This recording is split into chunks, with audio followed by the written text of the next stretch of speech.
everyone, welcome to my channel. If you're new, welcome back if you're returning. So today I'm going to be doing a design change on my nails. I had these nails on a few videos ago and I'm done with them. I'm tired of them. They're looking round and thick and just caca. And I left this little bit of boring spot in right here so that I could do my little intro. So I wanted to show you guys from a distance. First of all, this is the 5-course safety barrel bit from Not Polish. I have my e-file up to probably, maybe let's just call it 15,000 RPMs. Might be around 12, 14, 16. So I'm just going to say 15. My e-file has a dial instead of a digital readout, so I'm not positive, but it's in the 15 area. And I just wanted to show you, pardon me, I do have allergies, so I'm going to be clearing my throat. It's just a thing. I'm sorry. I'm going to be showing you a little bit more from a distance instead of up close so that you can see how gentle this really is. So I am using about medium pressure right here where the nail, while the nail is still thick. And once the nail gets thinner, I'm going to go lighter on my pressure and I'm going to be lifting my bit after each stroke like I am here. So anytime you're working over the natural nail, you can generate heat, and you can also generate heat when you're working on the tip. If you have it up too high or if you're pushing too hard, you can actually cause heat that your client or yourself can feel working on the tip as well. So a lot of times when I'm zoomed in, or any nail tech on YouTube is zoomed in, you can't really tell how easy or hard they're working, how much pressure they are or aren't using, etc. They might say, I'm using medium pressure and I'm at this speed, but it's hard to tell how light or gentle they're really working. And so since this is up at a high speed and a very coarse bit, once I have the acrylic down this slim, I'm only floating this bit over the nail to take off product, because this is going to remove it very easily. So here's what we have at this point. So I'm showing you the thickness, and then now I'm going to show you some of the products I'm going to be working with. I've been putting off this voiceover because there's a lot of points during the video where I pause or slow down and zoom in to show you things. And it makes it hard to do a voiceover because even though in your mind you know what's in the video, you don't exactly know when it's coming up. So you might be in the middle of explaining something and have to stop. So anyway, there's a lot of times in my videos when I'm trying to explain to you guys. Here I have my acrylic brush tilted toward the top. Here I'm going to file toward the top or the middle or the high center, and I can never think of what word to use, because if I say the center, you guys might think where the natural nail meets the tip. If I say the top, you might think the cuticle. So I can never think of what zone or area to call this part of the nail, but it's crucial. When you're applying acrylic, when you're filing, it's really crucial to know this angle and what part of the nail I'm talking about. And I've never, in all the tutorials I've watched, heard anyone show this. So I'm going to show you guys now what I mean. See this angle that I'm using? This is what I'm talking about when I say move toward the center of your nail with your file, with your acrylic brush. So I'm going to show you right now. This is what I mean by the center of the nail when I'm explaining it to you guys. The center from like the high center, from down the barrel. That's what I call it. I don't know what the technical term is. And then going up is this angle. So if I'm telling you to file up, I don't mean toward the cuticle, I mean toward this center here. So I'm going to show you several times the angles I hold my file, because I'm not, so here I'm showing you that I need to get that area of the acrylic flush to the natural nail. Do you see that? You guys see that? I spilled my favorite glitter all over the chair, all over the floor. Yeah, so we just keep it moving. So once I get the acrylic down to where I want it to be, I'm going to push back my cuticles and I'm going to go in with prep like if I were doing a fill. Even though this isn't a fill, if you were charging for this, you would not charge for a fill. This is a complete design change, but you're saving the nail. So I'm using a sanding band, and right there I'm getting off top coat that I didn't get off with that grizzly bit because I didn't want that bit at a high speed going that close to my skin. So for getting your product flush to your natural nail and just smoothing and blending it out a little more, you're going to use a sanding band, and that is how it should look before you start applying acrylic. Completely smooth. So I'm going to show you an angle again. You don't want to go straight, and I'm dramatic, okay? So you're not really going to hold your angle at that, your file at that deep of an angle, but you should be angling it toward your cuticle a little bit more to get that really straight edge. And I never heard anyone say that before either. And I was just doing it completely straight at all times and would get super frustrated with never having a straight edge. And you should also be angling it like this. So, and you should also be looking at it from both directions, because see how that looks straight from the other direction? When you turn it around, it's not straight. So I was just showing you the file angles, and it's still not straight. So always look at your nail from every angle possible, your nail or your client's nail. And what I was trying to say earlier is I'm not a mathematician, so that's how your nail should look. I'm not, exactly perfect on what's a 45-degree angle, what's a 90-degree angle, etc. So that's why I don't simply say use it at a 90-degree angle, because I don't always know what someone's talking about when they say that. I just want to show you guys from every view how you should be filing, and this is how you get a straight edge. You're going to be concentrating on the tip of your nail, not where it's near your flesh. Tip meaning free edge. So that's where you want to look at your straight edge, and that's how you're going to get a straight edge. I used to put my file up against the free edge of my skin and go from there, and that would always get me a bad angle. So when I started filing from my tip more, then I would get better. So I'm just cleaning it off with swipe, and you can see there's still some of that nude acrylic on my tip, which is going to bite me in the ass later. You guys will see. Oh boy. The sanding band, by the way, I had that on a speed of about 4,000 or 5,000. This ball bed, I'm going in just to touch the skin. This does not go on your nail, your natural nail, or your acrylic nail. This is just for skin. A lot of nail techs say put it on your cuticle, but a lot of beginners don't necessarily know what is cuticle and what is skin. So I'm just using the word skin because in the beginning, I would definitely let that bit touch my natural nail, all kinds, and give myself rings of fire. So I'm only showing you the takedown of one other nail here, which is this one, just to get some more of this process in, and so you guys can see a little bit more like the pressure I'm using and where I feel comfortable using this bit. I can use it on my natural nail all the way up to the cuticle, but if you see, I am lifting it after every stroke. Myself or my clients never experience heat with this bit up at that high speed because I do lift it up. Now here I'm pressing pretty hard because the acrylic's still thick and I'm on the tip area. But when I get up toward where I'm above my natural nail, I'm going to go much lighter with my pressure, and my strokes are going to be, after each stroke, lifting the bit.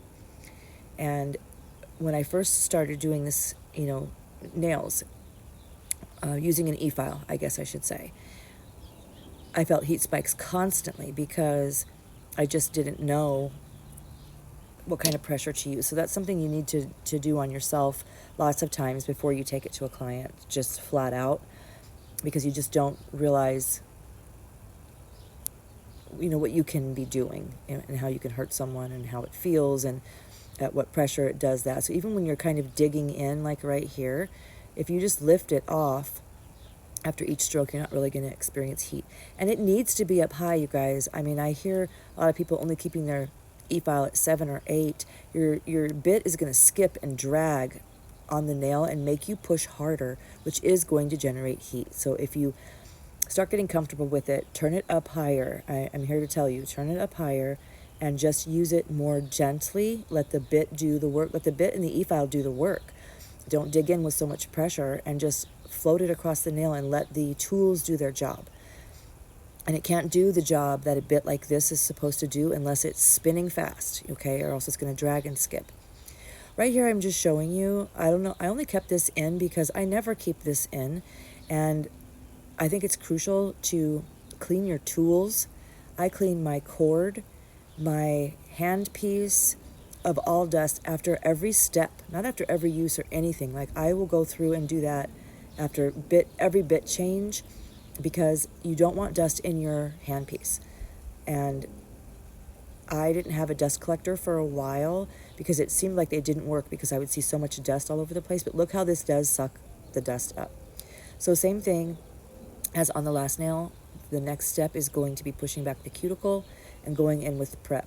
And right here I'm just showing you that needs to come off, all those little gritty bits. That's going to be top coat, growth, And I'm showing you here the angle you should be at for this. If you're flat, you're doing the top of the nail. If you're angled, you're doing your cuticle. So right here, when you're angled and you're doing your cuticle, there's no pressure. Your e-file and your standing band is at 4 or 5, pretty low speed, and let it do its work. You're just going to guide it and aim it there and lay it there. You're not going to press it. And you want to, so I don't have really any growth. I just want these nails off. I'm just doing a design change. So I'm not really trying to expose my natural nail or get any of the acrylic off because I don't need to. And in a little while, I'm going to show you guys when when we're first doing a set and we get done with prep, and the first thing we do is put a clear layer of acrylic down on our natural nail, so that we say when we go in for a fill or a design change, we only have to take the acrylic down to the clear layer. I'm going to show you guys what that looks like when you get down to the clear layer, what it looks like and why we do it. Here comes the throat clear, sorry. So I think that's coming up next. And right here I'm just showing you that the edge is still thick and I need to get it off.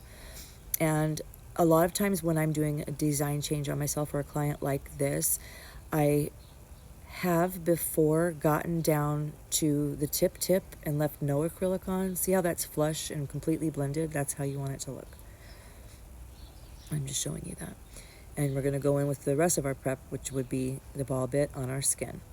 Sometimes the ball bit's going to, because it's round, it's going to end up touching a little bit of that acrylic or natural nail. Just make sure to do your best to not do that and not be on a high speed and not do it over and over. If you do that 1 or 2 times, if it knocks into it, just correct yourself. And I'm also showing you this part of the nail, which feeds into that angle right here that I show you guys. If you don't get that thinned out, your nails are going to be wide, just flat out, whether it's coffin or square. So here's the clear layer that I'm showing you guys. We're down to the clear layer now, and you can clearly see that I don't really have any natural nail exposed because I didn't need a fill. I'm just changing my nail design. So I'm just showing you what it looks like. And why we go down to a clear layer, that is because I don't have to do any work on my natural nail. So I'm saving my natural nail by doing that. That's why we say we do it to protect the natural nail. I'm just showing you some of the other things I'm going to be using, both my brushes that I like. And you guys, I don't know why, but you'll see in a little while, I had to switch brushes a couple times because when I started using that not polished gray, that's the clear layer I'm showing you guys. So I'm not working on my natural nail at all, which is great. There's not any chance of me damaging my natural nail. There's no lifting. There's no, fluid in there. And I'm using protein bond just because I feel like I should. I'm not really sure if I'm supposed to, but I know it helps adhesion, and I know I just buffed and filed those to within an inch of its life. So I do want to make sure I have adhesion. So I'm going to put another clear layer very lightly because I know I took some of it off, although I was not down to my natural nail. So that's what I'm doing here. All right, so while I'm putting this, I want to go back to what I was saying, that when I, on myself or a client, do a design change and I get down to the tip, in other words, you see how little of the nude acrylic is left here? I have before taken all the acrylic off so that I'm down to the tip only, and I don't want to do that. That's why I've left some acrylic on, because when you do that, inadvertently you're going to make that, I'm just going to make a glitter mix here. Inadvertently you're going to make that, the tip that you take all the acrylic off, you're going to start with your file causing divots in it, and it's going to buckle. So you don't want to get down to the tip, just the tip all the way. You need to leave some acrylic on, which is why I did that. And I was talking about the gray acrylic. It started sticking to my brush like mad. So I had to switch brushes, and I just don't know why, but it eventually did quit doing that. So the first few nails, when I was applying the gray, it was sticking to my brush really bad. I don't know why. So yeah, I regret this nail. It didn't match any of the other nails. What I was thinking of was, I was going to do an ombre with those 2 colors I showed you on every nail, and that's pretty boring. I hate going in and doing bling. I don't know why. It's just tedious to me. I'm not really a glitter fan either, so I would just do color blocking or ombre or plain nails. most of the time on all sets, but I know it's not what people want to see, and I know it's not, you know, creative or whatever. So I always try to have at least one accent nail. So I picked glitters and colors that I thought would go good with the gray. Some black, some silver, and some hollow. And it did not match. And then I'll show you in a little while how I'm deciding what to ombre it with, the nude or the gray. This is at Mia Secret Clear, which I'm loving, you guys. It just lets you mold. I think it's because it dries quick that I really like it, because it's not a clear that I have to chase all over the nail. Like, no matter what liquid to powder ratio I use, it's pretty much go time as soon as you put that stuff down, which it just lets you shape. Like, I barely had to file this nail. It was so easy to do this glitter nail. Anyway, it doesn't match the rest of the set. And today I'm taking these off, all the nude nails off of my right hand and this set that I'm doing here. So everything is content right. So I will be recording that too as soon as I'm done with this voiceover. So I'm swatching both of these colors to compare them to the glitter nail so I can see which one would look best as the ombre and which one looks best against my skin. I am going in with gray on the bottom of all of the nails, so I decided to put the nude on the top of this one as well. I also didn't mention, but when I was making that glitter nail, you might have seen I had a separate little thing for my monomer. This is because I had filled up my dish of monomer and haven't even started my nails yet, so I didn't want my fresh bowl of monomer to get glitter in it. And, you know, I don't know, it just made sense to do that. So here I'm doing the ombre with that spring latte, which I've had this color for a while, and I've probably used it once or twice, but I never realized how much pink was in it. It's just really, really pretty pink color, and I thought it was, you know, more of a brown tone, like latte and nude. You know, it's a nude color. Okay, so I mentioned a little earlier that I stop and slow things down to show you guys stuff. So when that happens, hopefully I'm not blathering on about something else, but okay, like here, I'm going to show you my liquid to powder ratio, how I drain my brush, how I pick up a bead. I'm just going a little bit slower there for you. And you can start to notice as I'm using this gray that it's really sticking to my brush, which I don't know why. I'm in the same temperature, the same room, so I just blended that one out because it just wasn't working for me. And this nail just became atrocious. I ended up having to... off camera. I did the filing on most of these nails off camera because I was just tired of being in my nail room. I had removed them. I was recording. And see here on the sides how I'm exposing that brown? It was just annoying me, like as I was going. And then it's sticking, and I don't know. I don't know what was going on. And so anyway, and it wasn't drying, so it must have been cooler in my nail room than I thought now that I'm looking back. So the reason I brushed it up and then brushed it down was just to give it a little more time to dry so I could pull it down without dragging it off, if that makes sense. And then here I am doing that angling toward the top or high center or whatever word you want to call it that I do with my brush to build the acrylic more toward the top and get it off of my sides. So I'm not just cleaning my sides, I'm narrowing in my sides by doing that right here.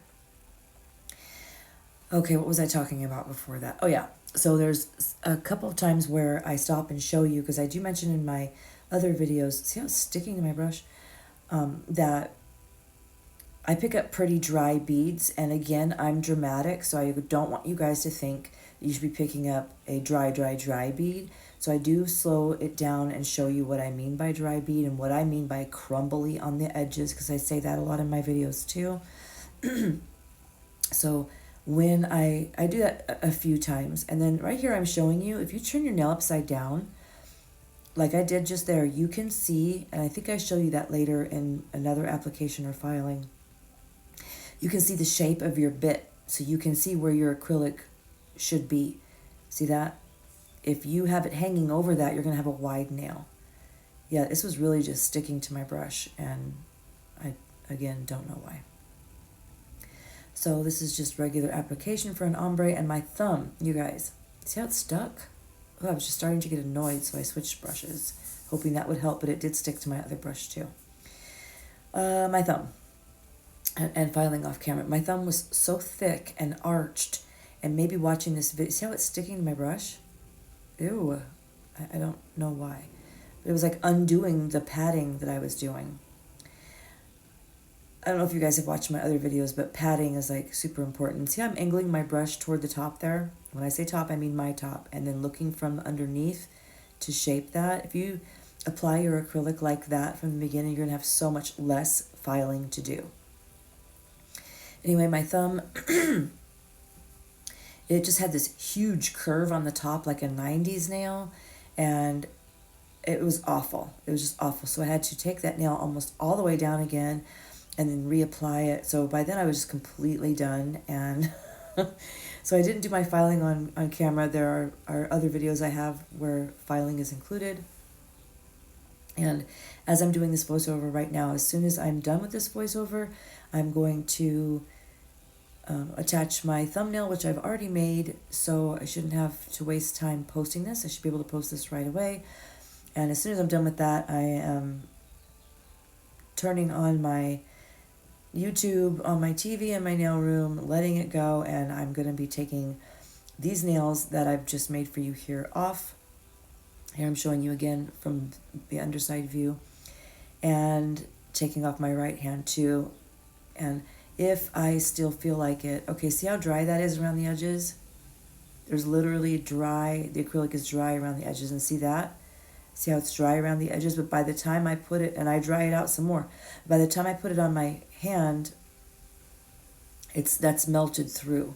So for your bead to be pliable like this and not runny everywhere, that's how you should be picking up a bead. Also, if you notice, when I'm applying this, I will actually pull it in toward that center. I'm not brushing it straight down toward my edge that I just finely tuned when I was doing my bottom application. Do you guys ever notice that when clients come in, they'll say that they want glitter at the top of the nail, and they literally mean their free edge? Like, why do people not in the nail world call their tip and or free edge the top of their nail? How in any way is that the top? It's not. Okay, so I'm showing you, basically I will push. It's not about dragging or bouncing. For me, I might drag it just a little or tap it a little bit. It's mostly the push. I'll push and hold my brush in the acrylic, and then I might push it on the edges too. See how dry that is around the edges? Once it gets to my nail though, it's completely buttery, and my monomer from my brush has soaked in. Oh, I didn't mention, when I did the ombre on my index finger, the nude came down pretty low. And so here I'm trying to thin this out because this thumb was already looking thick to me. And I'm like, what is going on? It was thick and crooked, and like, what is going on? So I was trying to thin this out, but it was hopeless. I had to file it down later. So right here, when I do this ombre, I pull it down like I'm doing here. And normally I would wipe that off the gray to lessen how deep I went on my ombre, and so the gray is still exposed. But I realized that I really liked this look, so I decided to go deep on all of my ombres and bring that ombre down. Do you see how I'm also pulling that acrylic in toward the edge? I was looking at my thumb again because I already knew there was something wrong with it.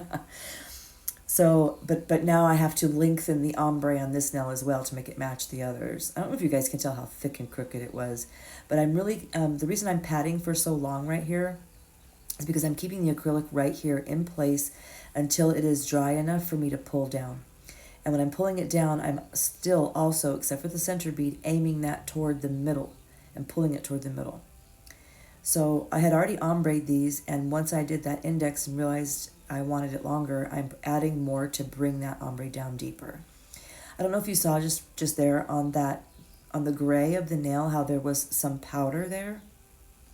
That's because my bead will still be powdery around the edges when I bring it to the nail. But as soon as I start working it and putting the monomer that's in my brush back into that bead, it just becomes the perfect